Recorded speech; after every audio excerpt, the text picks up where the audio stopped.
This is K. Mujakkar, lecturer in commerce. In this video, we can discuss about the part 2 of the entrepreneurial functions or the functions of the entrepreneur.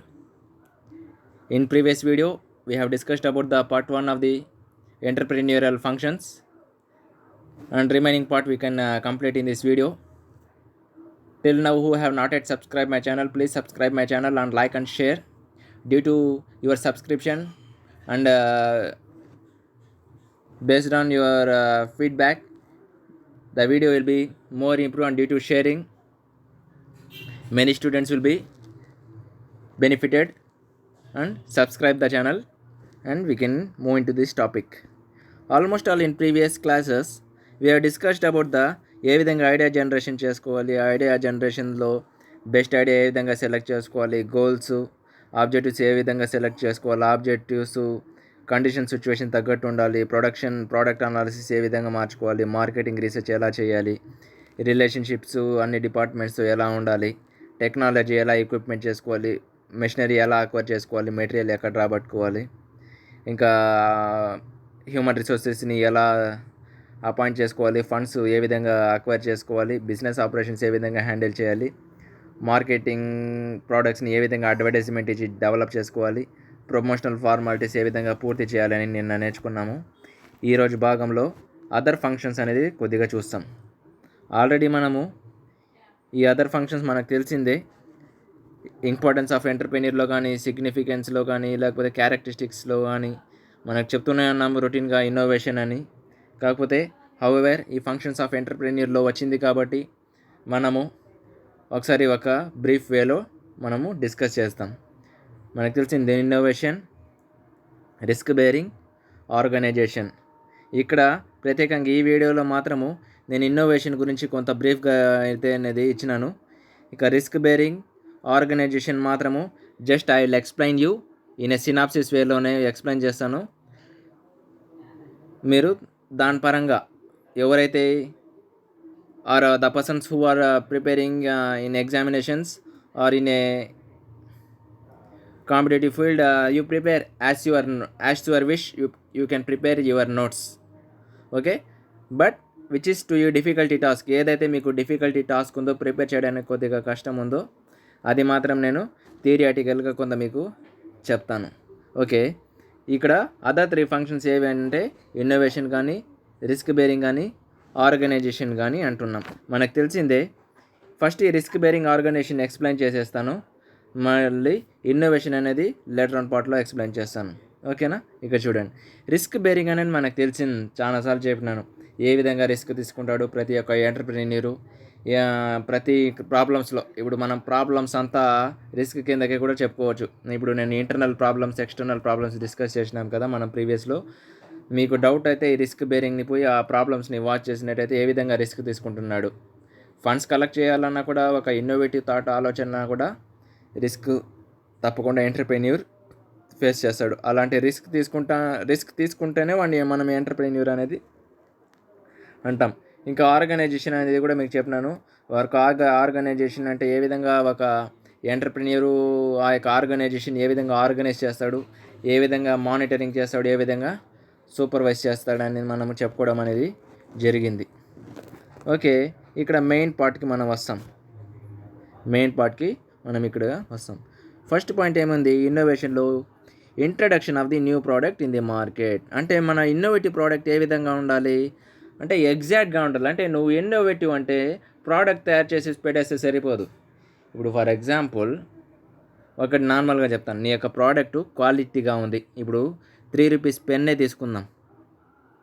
ఓకేనా? చాలా pens ఉన్నాయి. Okay, ఇన్నోవేటివ్గా మీకు ఒక example ఇక్కడ చెప్తాను. మీకు ఒక నార్మల్గా మార్క్ వేసి మీకు చెప్తాను. ఓకేనా? 3 రూపీస్ పెన్ ఉంది, 5 రూపీస్ పెన్ ఉంది, 10 రూపీస్ పెన్ ఉంది, 20 రూపీస్ పెన్ ఉంది అనుకుందాం. లేకపోతే 100 రూపీస్ పార్కర్ పెన్ కూడా ఉంది. ఓకే, ఈ పార్కర్ పెన్ వచ్చి బ్రాండ్ కన్స్యూమర్స్ యూస్ చేస్తారు. ఇది కొంత హై లెవెల్ క్వాలిటీ అనే వాళ్ళు యూస్ చేస్తారు. ఇది మన ఈ 3, 5, 10 కానీ మన నార్మల్ పబ్లిక్ యూస్ చేస్తారు అనుకుందాం. స్మాల్ నుంచి ఒక మీడియం టర్మ్ వరకు ఈ 3 రూపీస్, ఈ 3 పెన్స్ 3 రూపీస్ కానీ 5 రూపీస్ కానీ 10 రూపీస్ కానీ యూస్ చేస్తారని మనము ఒక అంచనా అనేది వేసుకుందాం. ఓకేనా? నువ్వేమో 3 రూపీస్లో మంచి క్వాలిటీ పెట్టినావు, అవునా? ఈ 3 రూపీస్ పెన్లో మంచి క్వాలిటీ ఉంది, చూసేకి బాగా రాస్తూ ఉంది. కాకపోతే నీ పాయింట్ ఆఫ్ వ్యూలో నువ్వు ఏ విధంగా ఆలోచించినావు? నువ్వు వచ్చి ఎంటర్‌ప్రెన్యూర్ అనుకో, లేకపోతే నేనేమో ఎంటర్‌ప్రెన్యూర్‌గా ఉన్నాను. నేను మిడిల్ క్లాస్ వాళ్ళు, ఆ మిడిల్ టైమ్ కాంపిటీషను, పేదవాళ్ళు ఉంటారని చెప్పేసి నేనేం ఆలోచించినాను, రూ. 3 పెన్ అనేది పెట్టినాను. ప్రతి స్టూడెంట్‌కి ఎక్కువ కాస్ట్ లేకుండా వాడు ఇబ్బంది పడకుండా హ్యాండిల్ చేస్తాడని చెప్పేసి నేను ఈ 3 రూపీస్ పెన్ అనేది పెట్టడం అనేది జరుగుతుంది. ఆఫ్కోర్స్. కానీ ఆ 3 రూపీస్ పెన్ను కాబట్టి మనము అంత క్వాలిటీ అంతా మెయింటైన్ చేస్తుంటాం. కాకపోతే దానికి మనము ఒక కొంత గ్రోత్ అయిన వాళ్ళు, అంటే స్మాల్ నుంచి కొంత మిడిల్ వాళ్ళు చూసిన వాళ్ళు ఏం ఆలోచిస్తారు, అది ఆ ప్యాకింగ్ చూసిన వెంటనే ఇది 3 రూపీస్ పెన్నా అని కొందరికి అసంప్షన్ ఉండొచ్చు. కాకపోతే వాళ్ళు లోపలుండే క్వాలిటీ కానీ క్వాంటిటీ కానీ ఎవరు చూడరు. క్వాలిటీ కానీ క్వాంటిటీ కానీ చాలా టైప్స్ ఆఫ్ కస్టమర్స్ అనేది చూడరు. అలాంటి వాళ్ళు ఏం ప్రిఫర్ చేస్తారు జనరల్గా? 5 రూపీసు, ఇంకా మరి అది లేదంటే ఒక గిఫ్ట్ ఇవ్వడానికి ఏం చేస్తారు, 10 రూపీస్ పెన్స్ అనేది ప్రిఫర్ చేస్తారు. అందుకని నేనేమంటానంటే, నా ప్రకారము ఇన్నోవేషన్ ఆఫ్ ప్రోడక్టు, నీ ప్రోడక్ట్లో కొత్తదనం చూపించడము, టెక్నాలజీ బాగుంది, క్వాలిటీ బాగుందని చెప్పడం కాకుండా నేనేమంటానంటే, ఇంకా ప్యాకేజింగ్ కూడా, అంటే ఇన్నోవేటివ్ ప్యాకేజ్ ఉండాలి. చూసిన వెంటనే వాడికి అట్రాక్ట్ చేయాలి. ఇప్పుడు చాలా 10 రూపీస్ పెన్స్ నార్మల్గా కూడా ఉంటాయి, బాక్సెస్లో కూడా ఉంటాయి పెన్స్. బాక్సెస్లో కూడా పెన్స్ ఉంటాయి. ఎవరన్నా గిఫ్ట్ ఇవ్వడానికి ఇలాంటివి చూస్ చేస్తారా, ఇలాంటివి చూస్ చేస్తారా? మనకు తెలిసింది ఏది చూస్ చేస్తారని నేనేమంటాను, ఒక్క మాటలో చెప్పాలంటే ఆ కన్స్యూమర్కి దూరం నుంచి చూసినా నీ యొక్క ఇన్నోవేటివ్ ప్యాకేజ్ అనేది బాగుండాలి అని నేను చెప్తాను. ఇంకా institutions of new production technology which is not at tested by experience in the branch of manufactured concerns. అంటే ఏమి ఇక్కడ institutions of the new production technology which is not tested by experience in the branch of manufactured concerns. అంటే నువ్వు ఏదైనా సరే, for example నువ్వు ఏ product అయినా సరే తయారు చేసిన వెంటనే నువ్వు టెస్ట్ అనేది చేయాలన్నమాట. అప్పుడు నువ్వు ట్రయల్ రన్స్ చేయకుండానే డైరెక్ట్గా నీ యొక్క ప్రోడక్ట్ని ఇంప్లిమెంట్ చేసేసినామంటే ఏమవుతుంది, ఆటోమేటిక్గా రిపేర్స్ వస్తే కష్టమైపోతుంది. కొన్నిసార్లు అడ్వర్టైజ్మెంట్స్లో మనం చూస్తూ ఉంటాం, కొన్ని బైక్స్ ఏం చేస్తూ ఉంటారంటే టెస్టింగ్ లాగా మనకి అడ్వర్టైజ్మెంట్లో చూపిస్తూ ఉంటాడు. అంటే ముందుగానే ట్రయల్ రన్స్ చూస్తాడు.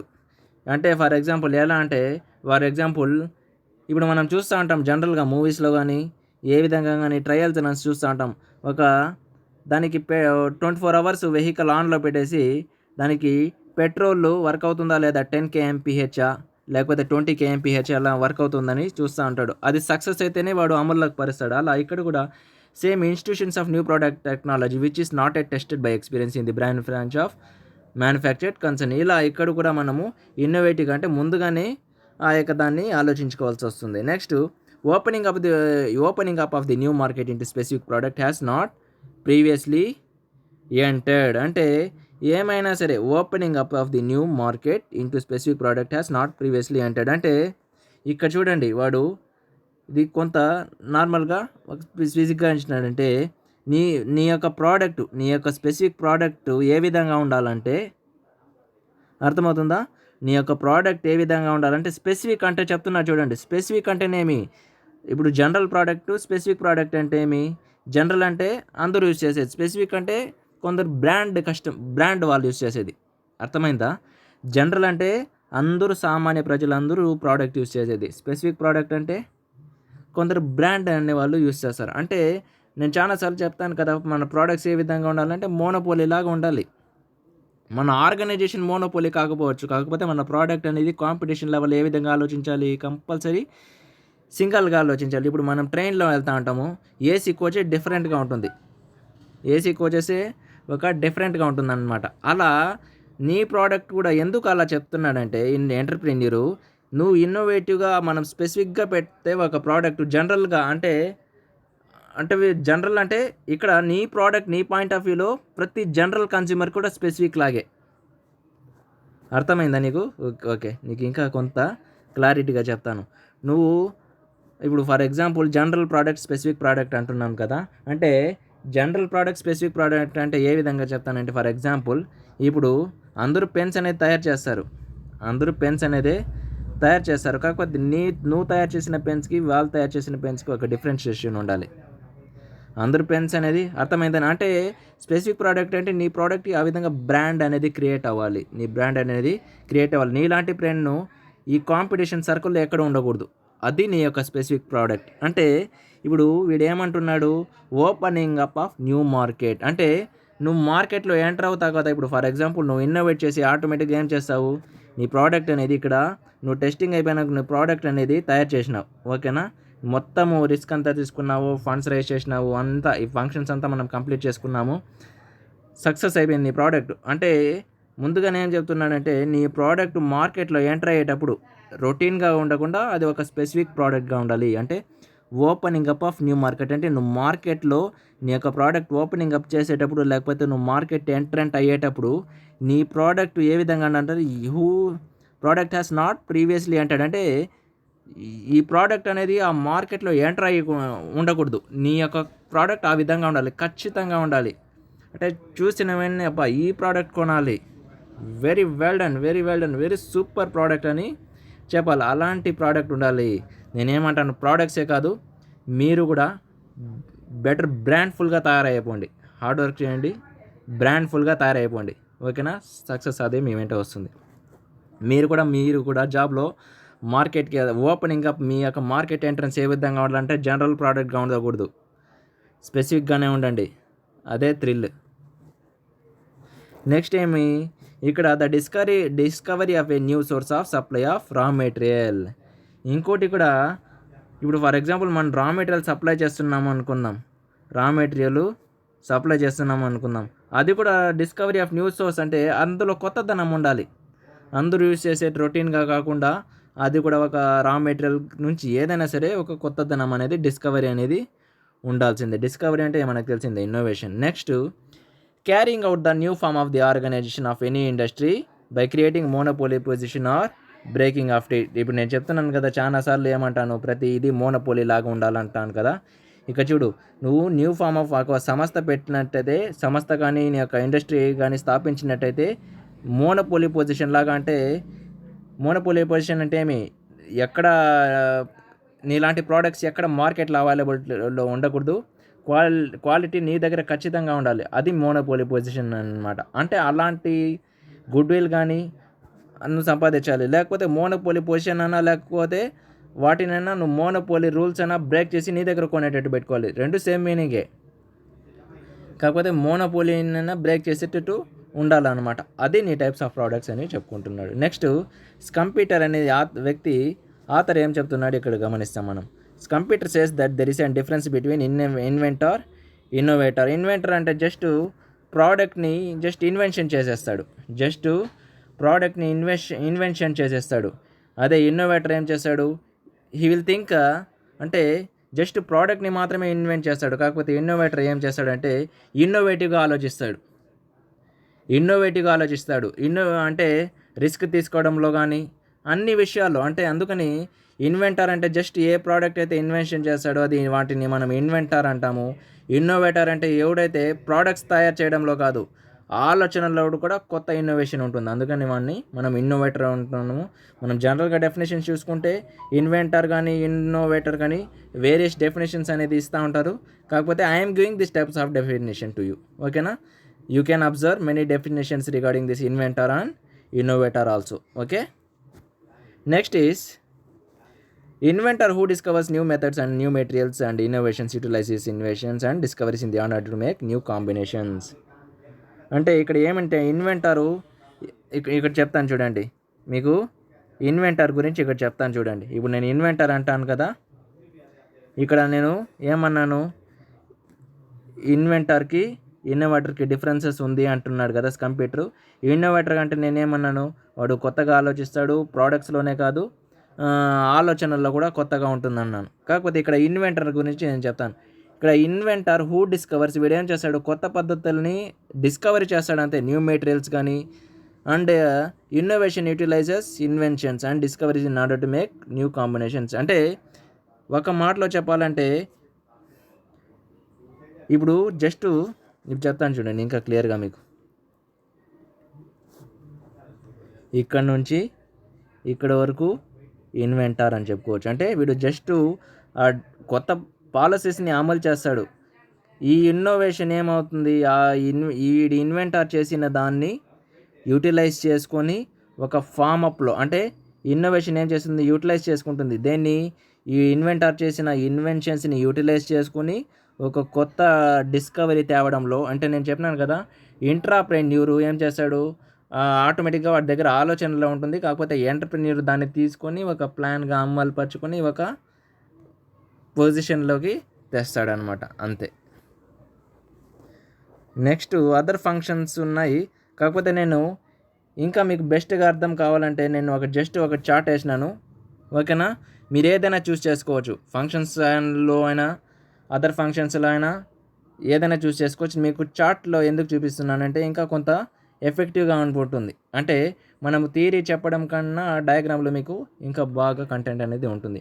ఫస్ట్ ఎంటర్ప్రెన్యూర్ ఏం చేస్తున్నాడు, ప్రోడక్ట్ అనేది ఏం చేస్తాడు, ఫస్ట్ నువ్వు ఏ ప్రోడక్ట్ అనేది, నీ ప్రాజెక్ట్ అనేది డిసైడ్ చేసుకోవాలి. నీ ప్రాజెక్ట్ని బట్టి నువ్వు ఎంత ఫైనాన్స్ కావాలని నువ్వేం చేయాలి, ఫైనాన్స్ అనేది రైస్ చేసుకోవాలి వేరియస్ సోర్సెస్ నుంచి. SAPM యూస్ చేసుకుని నువ్వు రైస్ చేసుకోవచ్చు.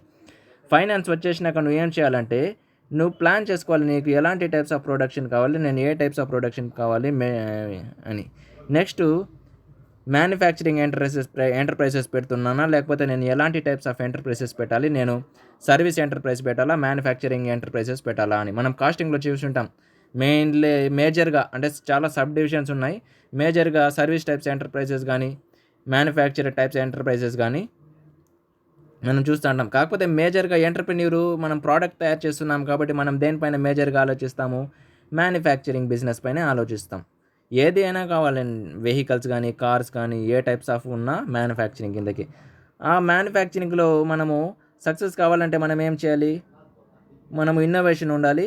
ఆ ఇన్నోవేషన్ సక్సెస్ కావాలంటే రిస్క్ అనేది తీసుకోవాలి. అర్థమైందా, ప్రాజెక్ట్ డిసైడ్ చేసుకోవాలి, దాని తగ్గినట్టు ఫండ్స్ రైజ్ చేసుకోవాలి, ప్రొడక్షన్ ప్లాన్ చేసుకోవాలి, మ్యానుఫ్యాక్చరింగ్, ఇన్నోవేషన్ ఇవంతా ఎవరు చేస్తారు, ఇది ఒక ఎంటర్ప్రెన్యూర్, ఓకేనా.